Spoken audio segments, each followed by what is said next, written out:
একটা অবাক করা হাদিস শোনায়। ফাতেমা এমন একজন বউ ছিলেন যিনি তার স্বামীর কাছে কোনো আবদারি করতেন না, কোনো কিছু চাইতেন না। তো একদিন স্বামী আসছে আলী, এসে বলছে, এই ফাতেমা, তুমি আমার কাছে কোনো কিছু চাও না কেন? কিচ্ছুই চাও না, আমি চাই তোমাকে দিতে, তুমি নিতেই চাও না। আজকে তুমি এমন একটা কিছু চাইবা যেটা খাওয়ার জিনিস হবে, আমি তোমাকে নিয়ে এসে খাওয়াবো, আমি তোমাকে নিয়ে এসে। তো ফাতেমা বলছেন, না দরকার নাই। কি দরকার? থাক না, কোনো প্রয়োজন নাই। তো আলী আজকে নাসরবান্দা, না আমি খাওয়াই ছাড়বো আজকে, বলো কি খাবা। তো চাওয়ার একটা লিমিটেশন আছে। উনি বললেন, আমার কিচ্ছু লাগবে না, জাস্ট বাজার থেকে একটা আনার নিয়ে আসবেন। কি নিয়ে আসবেন? তো আলী রাদিয়াল্লাহু তাআলা আনহু বলছে, ঠিক আছে যাও, আমি যাচ্ছি, তোমার জন্য নিয়ে আসবো একটা আনার। বের হয়েছেন নেওয়ার জন্য। এই মনোযোগ দিয়ে শুনবেন হাদিসটা, খুব মনোযোগ দিয়ে। বাজার থেকে একটা আনার কিনেছেন, কিনে যখন বাসায় ব্যাক করবেন, হঠাৎ করে একজন গরিব মানুষ আসছে, সে বলছে, আলী, আজ 3 দিন যাবত আমার পেটে কোনো খানা নাই, আমি বড় হতদরিদ্র মানুষ, খুবই ক্ষুধার্ত মানুষ, তুমি কি আমাকে কিছু খাওয়াতে পারবা? আলী রাদিয়াল্লাহু তাআলা আনহু এতটা দান করার মেন্টালিটি ছিল, এতটা ভালো মানুষ ছিলেন, বইয়ের কথা ভুলে গিয়েছেন, ওই আনারটাও আল্লাহর রাস্তায় দান করে দিয়েছেন। তো যখন আনার মানে হচ্ছে ডালিম, ডালিম, ডালিম। ও আচ্ছা, না বুঝতে বলা যাবে, কোনো সমস্যা নাই। আনার মানে হচ্ছে, নগরে ডালিম আছে না নাই? তোমাদের নগরে একটা বড় বাজার আছে, বাজারটার নাম কি? ওখানে দেখবা রাস্তার বাম পাশে সবগুলো বসে না, ফলের সব দেখবা, অনেক অনেক অনেক আপনার আঙ্গুর রাখা আছে, বেদানা রাখা আছে, আছে না নাই? আপনারা বেদানাও বলেন, ডালিমও বলেন। আচ্ছা, তো উনি দান করে দিয়েছেন। তো যখন দান করে দিয়েছেন, হঠাৎ করে মাথায় আসছে, তো কার জন্য ছিল? ফাতেমার জন্য। বলেন, কার জন্য ছিল? তো মনটা খারাপ যে জীবনে বউ একবার চাইলো, তাও খাওয়াইতে পারলাম না, মানুষকে দিয়ে দিলাম। বাসায় আসছে, মনটা খুবই খারাপ। তো বউয়ের ভালোবাসা কাকে বলে খুব ভালো করে বুঝবেন। আলী যখন গেটটা খুলেছে, ফাতেমা যখন আলীর চেহারার দিকে তাকাইছে, বলছে, আলী, নিশ্চিত তুমি আমার বেদনা, আমার ডালিম তুমি আল্লাহর রাস্তায় দান করে দিয়েছো। সুবহানাল্লাহ পড়ে। তো বলছে ফাতেমা, আসলেই তাই, আমি দান করে দিয়ে আসছি। তো বলছে, আলী, তুমি যদি আমার জিনিসকে আল্লাহর রাস্তায় দান করে খুশি হও, আমি ফাতেমা তাতেই খুশি হয়ে গেলাম। অবাক করা বিষয় দেখেন, হঠাৎ করে একজন মানুষ বাসার গেটে নক করেছে, এই কেউ কি আছে বাসায়? গেট খুলেছে, তো দেখছে গেটের বাইরে দাঁড়িয়ে আছে একজন সাহাবী, তার নাম হচ্ছে সালমান ফারসি। তার নাম কি? এদিকে পেছনে কিয়ামত হয়ে যাক, তোমরা আমার দিকে তাকাও। তার নাম কি? সালমান ফারসি।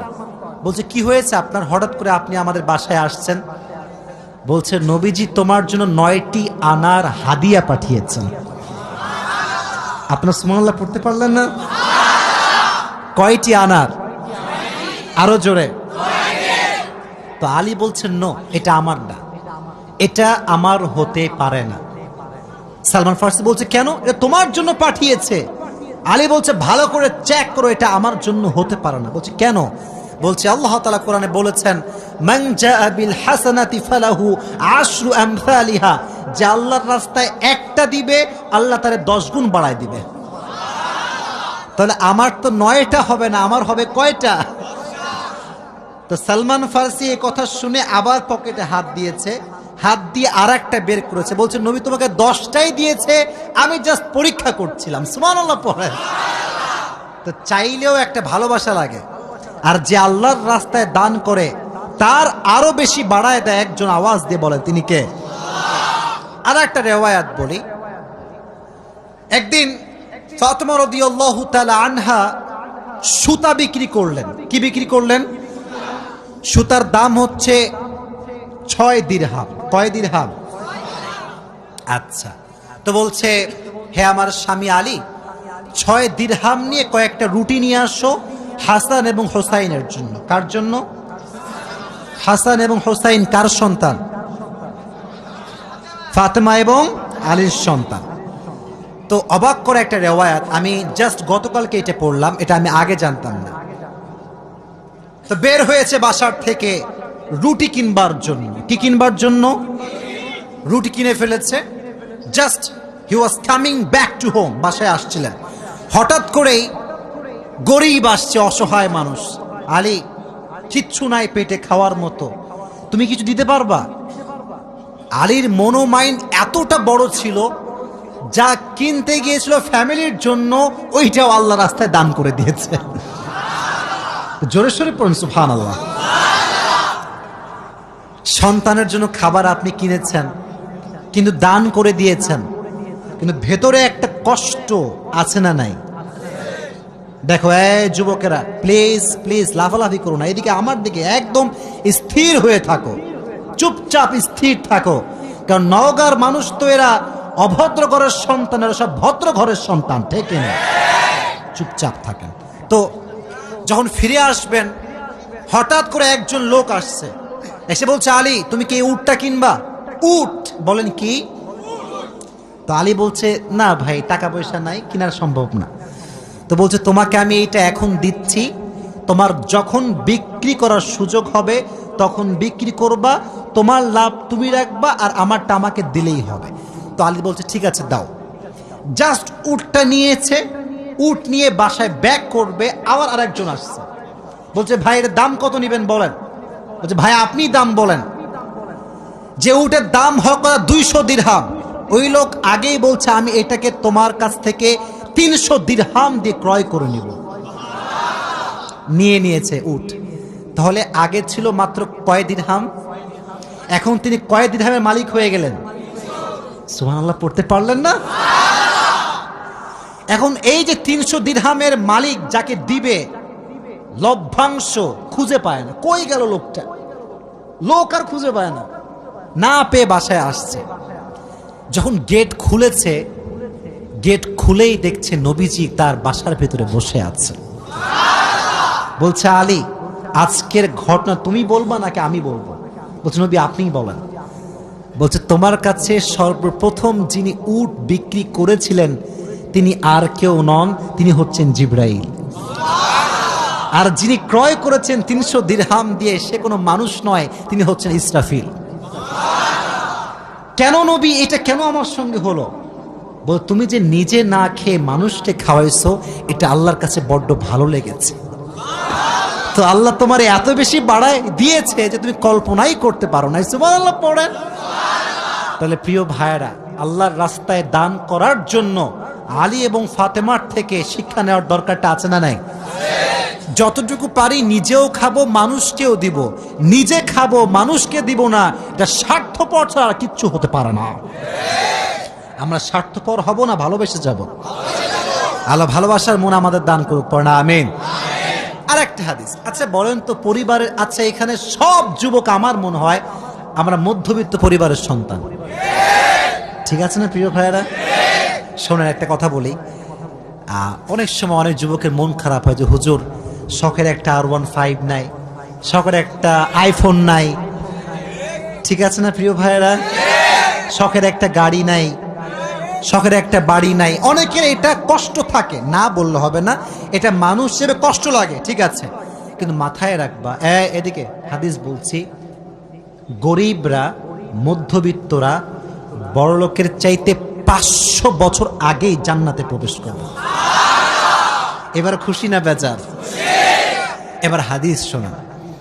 হঠাৎ করে একদিন আলী এবং ফাতেমার ঘরে এতটা অভাব, ভাত নাই, চাল নাই, ডাল নাই, কিচ্ছু নাই, একেবারে 3 দিন যাবত না খাওয়া। কয়দিন? এটাই কম মনে হচ্ছে আপনার কাছে? কম না বেশি? আপনি বিশ্বাস করেন, আজকালকার যুবকরা বডি বিল্ডিং করে, ইভেন তার 6 প্যাক বডি আছে, কিন্তু রোজা রাখতে চায় না। এই এলাকায় মনে হয় নাই? খবর লাগাবেন না, আপনার ভাবিও রোজা রাখে না, খবর লাগায় না। আপনি বলবেন যে ভাবি হোয়াট ইজ দিস, রোজা রাখেন না এখন? বলছে বাবা গায়ে শক্তি নাই, দুর্বল। একদিন এক যুবককে বললাম, কিরে তুই আমার ওয়াজ শুনিস না? বলছে অবশ্যই শুনি। তাই রোজা রাখিস না কেন? বলছে যে ভাই রোজা রাখলে বডি কমে যাবে। নাউজুবিল্লাহ পড়তে পারলেন না প্রিয় ভাইরা? কয়েকদিন যাবত না খাওয়া। এবার আলী রাদিয়াল্লাহু তাআলা আনহু বাধ্য হয়ে গিয়েছেন, আর পারছেন না। বলছে ফাতেমা যাও, বাবার কাছে যাও, বলো আব্বাজান বাসাতে খাবার মতো কিছু নাই, আপনার কাছে কিছু হবে খাওয়ার মতো? আহা, ফাতেমা যখন ঘরে আসছেন, নবীজি ঘর খুলে দিয়েছেন। দেখেন বাবা এবং মেয়ের ভালোবাসা কত সুন্দর। ফাতেমা বলেন নাই যে আব্বাজান কিছু লাগবে।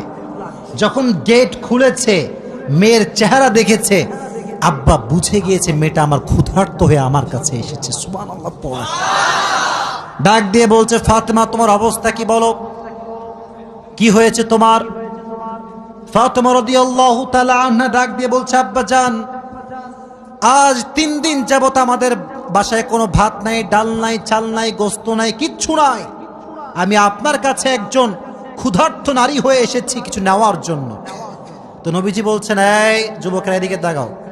বলছে ফাতেমা আমার কাছে 5টা বকরি আছে, 5টা দোয়া আছে। 5টা বকরিও আছে, 5টা ধামরাটের ভাইয়েরা 5টা দোয়া আছে, 5টা বকরি আছে। তুমি কোনটা নিতে চাও? which one you want to select? তো ফাতেমা বলছে নবী হে আমার বকরি লাগবে না, আমাকে দোয়া শিখাই দিলেই হবে। পরীক্ষায় পাস। দোয়াটা আমার সঙ্গে সবাই পড়েন, সকলে আমার চোখে চোখ রাখেন, সবাই পড়েন ইয়া আউয়ালাল আউয়ালিন ইয়া আখিরাল আখিরিন ইয়া যাল কুওয়াতিল মাতিন ইয়া রাহিমাল মাসাকিন ইয়া আরহামার রাহিমিন। আমি জানি যে এটা এখনই মুখস্থ করা সম্ভব না, তবে এটা আগামীকাল কোথায় যাবে? মাশাআল্লাহ, সার্চ করবেন, ডাউনলোড দিবেন, এখানে কাট করে নিয়ে আসবেন। এই দোয়াটা you have to repeat after me, বারবার বারবার বারবার। নবীজি বলেছেন এই দোয়া যে যত বেশি পড়বে তার রিজিকে বরকত তত বেশি বেড়ে যাবে। এই দোয়াটা আমরা বেশি বেশি পাঠ করব তো ইনশাআল্লাহ। এবার ফাতেমা আলীর কাছে ব্যাক করেছে। আলী বলছে ফাতেমা তোমার হাতে গোস্ত কোথায়, ভাত কোথায়, খাবার কোথায়? তোমার হাত তো খালি, কোথায় আমার খাবার? তুমি তো খালি হাতে ফিরে এসেছো। বলছে আলী আমার হাত খালি না, আমার হাত ভরপুর আছে। বলছে কিভাবে? বলতেছে যে যাহাবতু লিদ দুনিয়া ওয়া জিতু বিল আখিরা, আমি নবীর কাছে দুনিয়া চাওয়ার জন্য গিয়েছিলাম, নবী আমাকে আখিরাত দিয়ে ফিরাই দিয়েছে। আমি আখিরাত নিয়ে তোমার কাছে এসেছি। তো আলী এবার নিজেই আসছে। ডানের যুবকরা কিরে আমার দিকে তাকাও। এবার নিজে কে আসছে? আলী। পরে এবার কে আসছে? নবী হে অভাব, খাবার দাবার কিচ্ছু নাই। নবী এবার সংখ্যা বাড়ায় দিয়েছে। বলছে আমার কাছে 5000 বকরি আছে আর 5টা দোয়া আছে, তুমি কোনটা চাও? আলী বলছে নবী 5000 বকরি নয়, 5টা দোয়া হলেই চলবে। কতটা আল্লাহর উপরে ভরসা চিন্তা করেন। আমার মতো আপনার মতো মদন হইলে আগে বকরি দেন, তারপর দোয়া দেখা যায়। ঠিক কিনা যুবক ভাইরা বলো? শুধু এইটা, বিপদে পড়লে মানুষ সুদও খায়, ঘুষও দেয়। আল্লাহর উপরে ভরসা করে কিছু থামবে, দোয়া করবে, তাহাজ্জুদ পড়বে, এই সবর মানুষের মাঝে নাই। ঠিক কিনা যুবক ভাইরা বল? এজন্য আমাদের অভাব আসলে, দুঃখ আসলে আমরা ভরসা করব একজনকে। আওয়াজ দিয়ে বলেন তিনি কে? আপনারা মনে হয় বিরক্ত হয়ে গেছেন, আমি দোয়া করে দিব, তাই না? না না, বিরক্ত হয়ে গেছেন মনে হয় না।